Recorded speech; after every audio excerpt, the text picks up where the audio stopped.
जिस उंगली के उत्ते इलैक्शन वाली इंक लगी हुंदी है उस इंक दे नाल अपनी फोटो या अपनी सैल्फी खिंचते हैं। तुसीं भी खिंचो, नंबर असीं फ्लैश कर रहे हैं टीवी स्क्रीन के उत्ते, तुहाडी फोटो असीं टीवी ते दिखावांगे।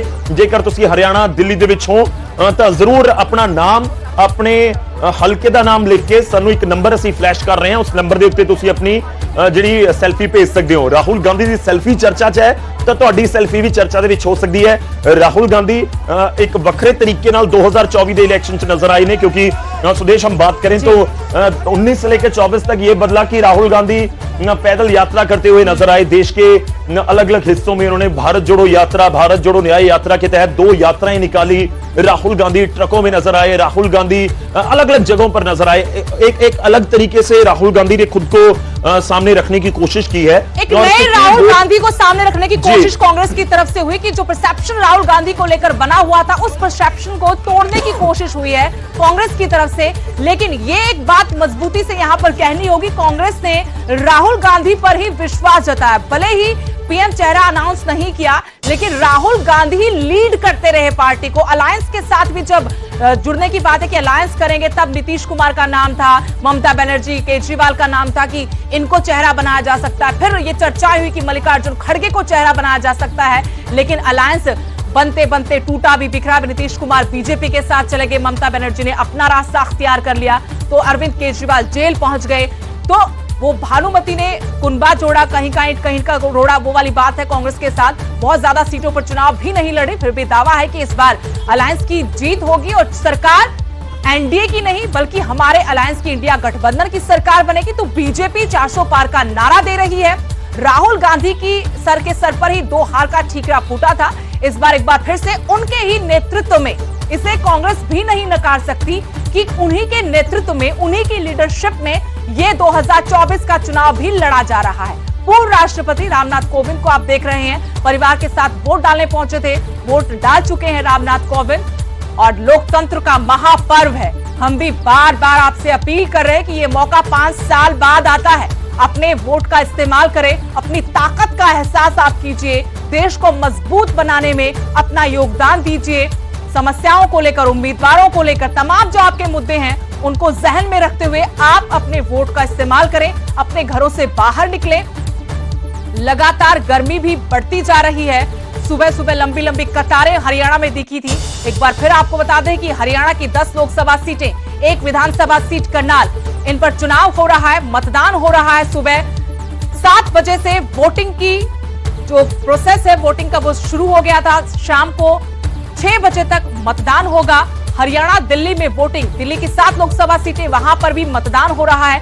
हरियाणा में 10 लोकसभा सीटों पर एक पूर्व मुख्यमंत्री मनोहर लाल और 2 केंद्रीय मंत्रियों की किस्मत भी, प्रतिष्ठा भी दांव पर लगी हुई है। कृष्णपाल गुर्जर जो मोदी कैबिनेट का हिस्सा, राव इंद्रजीत सिंह जो कैबिनेट का हिस्सा, मोदी सरकार का हिस्सा, उनकी प्रतिष्ठा भी दांव पर लगी हुई है। इस बार कांग्रेस हरियाणा में 9 सीटों पर अपनी किस्मत आजमा रही है। 1 सीट अलायंस को दिए कुरुक्षेत्र, जिसे विरोधी कह रहे हैं कि यहां पर न्याय युद्ध हो रहा है, आपके खाते में सीट गई है। लेकिन कांग्रेस ने मजबूत उम्मीदवारों को उतारा है बखूबी, इस बार किसी प्रेशर में न आकर, जातीय समीकरण मुद्दों को ध्यान में रखते हुए, अपनी सोशल इंजीनियरिंग करते हुए उम्मीदवारों पर दांव खेला है।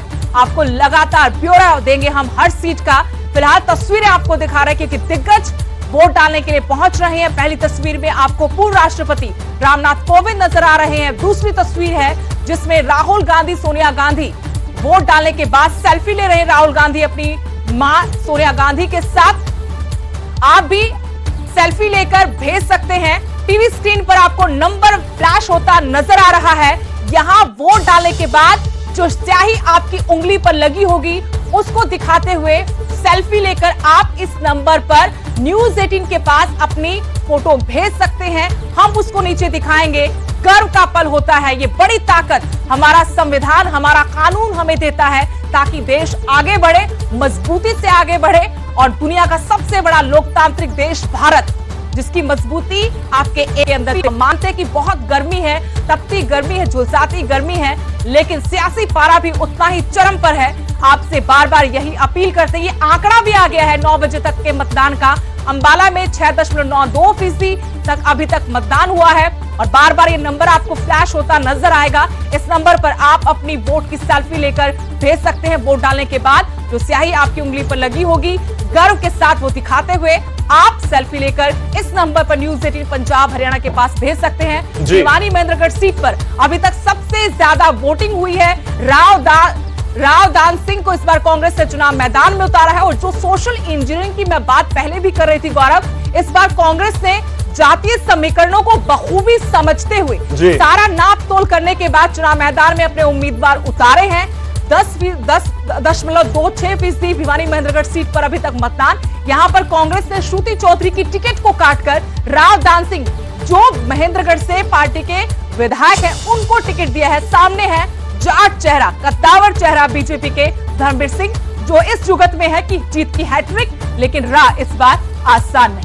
जी बिल्कुल, राह तो इस बार बिल्कुल आसान नजर नहीं आती, ना बीजेपी ਦੇ ਨਾ ਵਿਰੋਧੀਆਂ ਦੀ, ਕਿਉਂਕਿ ਸੱਤਾ ਦੇ ਵਿੱਚ 10 ਸਾਲ ਦੀ ਕੈਂਟਿੰਗਮੈਂਸੀ ਹੁੰਦੀ ਹੈ ਕਿ ਉਹ ਕਿੰਨਾ ਅਸਰ ਕਰਦੀ ਹੈ ਨਹੀਂ ਕਰਦੀ ਹੈ ਦੇਖਣਾ ਹੋਏਗਾ। ਪਰ ਦੂਜੇ ਪਾਸੇ ਦੇਖੋ, ਅੱਜ ਹੈ VOTING ਦਾ ਦਿਨ। ਨਤੀਜੇ ਕੀ ਹੋਣਗੇ ਉਹ 4 ਜੂਨ ਨੂੰ ਸਾਡੇ ਸਾਹਮਣੇ ਹੋਣਗੇ ਔਰ ਪੂਰੇ ਦੇਸ਼ ਦੇ ਇਕੱਠੇ ਰਿਜ਼ਲਟ ਅਸੀਂ ਤੁਹਾਡੇ ਤੱਕ ਲੈ ਕੇ ਆਵਾਂਗੇ, ਉਹ ਵੀ ਸਵੇਰੇ 6 ਵਜੇ ਤੋਂ ਲਗਾਤਾਰ 4 ਜੂਨ ਦੇ ਦਿਨ। ਪਰ ਉਸ ਤੋਂ ਪਹਿਲਾਂ ਇਹ VOTING ਦਾ ਦਿਨ।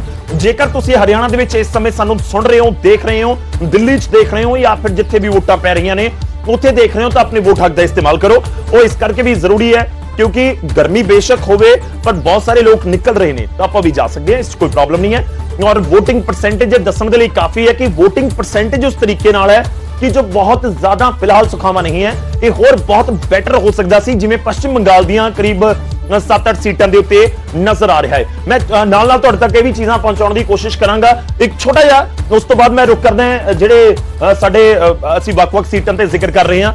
ਅਸੀਂ ਜ਼ਿਕਰ ਕੀਤਾ ਕਿ ਕਿੱਥੇ-ਕਿੱਥੇ ਅੱਜ ਵੋਟਾਂ ਪੈ ਰਹੀਆਂ ਨੇ। ਇੱਕ ਸੀਟ ਹੈ ਜੰਮੂ ਕਸ਼ਮੀਰ ਦੀ, ਨਾਲ-ਨਾਲ ਦੇਖਦੇ ਜਾਇਓ। ਇਹ ਸੀਟਾਂ ਹੈਗੀਆਂ ਇੱਥੇ ਹਰਿਆਣਾ ਹੈ, ਹਰਿਆਣਾ ਦੇ ਵਿੱਚ ਹੀ ਦਿੱਲੀ ਆ ਰਿਹਾ ਹੈ। ਇਹ ਸਾਡੀ ਇੱਕ ਸਪੈਸ਼ਲ मैजिक वॉल है जिसके जरिए पूरे अंकड़े ਅਸੀਂ ਤੁਹਾਡੇ सामने रखते हैं।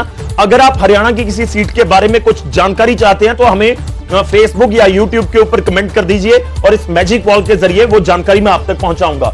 और ये तुसी देखो कि हरियाणा ते दिल्ली, उस तो बाद उत्तर प्रदेश ਦੀਆਂ कुछ सीटां ਦੇ ਉੱਤੇ VOTING है, बिहार ਦੀਆਂ कुछ सीटां ਤੇ VOTING है, ਇਹ ਵੈਸਟ ਬੰਗਾਲ ਹੈ ਇੱਥੇ VOTING ਹੋ ਰਹੀ ਹੈ, ਇਹ ਝਾਰਖੰਡ ਹੈ ਇੱਥੇ VOTING ਹੋ ਰਹੀ ਹੈ ਔਰ ਇਹ ਓਡੀਸ਼ਾ ਹੈ ਇੱਥੇ VOTING ਹੋ ਰਹੀ ਹੈ। ਇਹ ਅਲੱਗ-ਅਲੱਗ ਸੀਟਾਂ ਨੇ। ਹੁਣ ਇੱਕ ਇੱਕ ਕਰਕੇ ਵੀ ਅਸੀਂ ਅੱਗੇ ਤੁਹਾਡੇ ਤੱਕ ਪਹੁੰਚਾਵਾਂਗੇ ਕਿ ਕਿਵੇਂ पूरे देश ਦੇ ਵਿੱਚ ਵੋਟਾਂ ਪੈ ਰਹੀਆਂ ਨੇ। ਹਰਿਆਣਾ ਦਾ ਸੁਦੇਸ਼ ਲਗਾਤਾਰ ਜ਼ਿਕਰ ਕਰ ਰਹੇ ਹਾਂ, ਹਰ ਇੱਕ ਸੀਟ ਦਾ ਵਿਸ਼ਲੇਸ਼ਣ ਅਸੀਂ ਉੱਥੇ ਜਾ ਕੇ ਸਮਝ ਕੇ ਤੁਹਾਡੇ ਤੱਕ ਅੰਕੜੇ ਪਹੁੰਚਾਉਣ ਦੀ ਕੋਸ਼ਿਸ਼ ਕਰ ਰਹੇ ਹਾਂ ਕਿ ਕੀ ਮਾਹੌਲ ਹਰਿਆਣਾ ਦੇ ਵਿੱਚ ਵੋਟਾਂ ਤੋਂ ਪਹਿਲਾਂ ਤੱਕ ਨਜ਼ਰ ਆਇਆ ਹੈ। 10 ਸੀਟਾਂ ਦੇ ਉੱਤੇ ਇੱਕ ਵੱਡੀ ਚੁਣੌਤੀ ਲਾਜ਼ਮੀ ਤੌਰ ਤੇ ਬੀਜੇਪੀ ਦੇ ਕੋਲ ਹੈ ਕਿ ਉਸ ਪਰਫਾਰਮੈਂਸ ਨੂੰ ਦੁਹਰਾਇਆ ਜਾਵੇ। और इस करके भी चुनौती बड़ी है क्योंकि 10 सीटां दियां 10 सीटां पिछली बार जीतियां सी। देश ये चैलेंज हो जाता है कि आप क्लीन स्वीप आपने कर दिया, आप दोहराइए उसको एक बार फिर से 10 की 10 सीटें लाकर दिखाइए। और ये नायब सैनी के सामने एक बड़ा चैलेंज होगा। नहीं, ये बदलाव जो हुआ है, हम बार बार इस बात का जिक्र करें कि हरियाणा में लोकसभा चुनाव से ठीक पहले जो सरकार में चेहरा बदल गया, जो मुख्यमंत्री बदले गए, उसके पीछे सबसे बड़ी वजह यही थी कि एंटी इनकम्बेंसी थी। मनोहर सरकार के कामकाज को लेकर सवाल उठाए जा रहे थे, लोगों में नाराजगी थी। बीजेपी आलाकमान इस बात को बखूबी भाप गई थी, इसलिए रिस्क उठाया गया कि लोकसभा चुनाव से पहले इतना बड़ा सियासी बदलाव किया गया, सत्ता में बदलाव किया गया। अब इस चीज को कितना कवर अप कर पाई है बीजेपी, ये 4 जून को जब ईवीएम खुलेगी तब सामने होगा, तब पता लग पाएगा कि जो भी सर्जरी हुई है हरियाणा में सरकार में, उसका कितना असर बीजेपी के पक्ष में गया है और विरोधी इस बात को कितना भुना पाए हैं।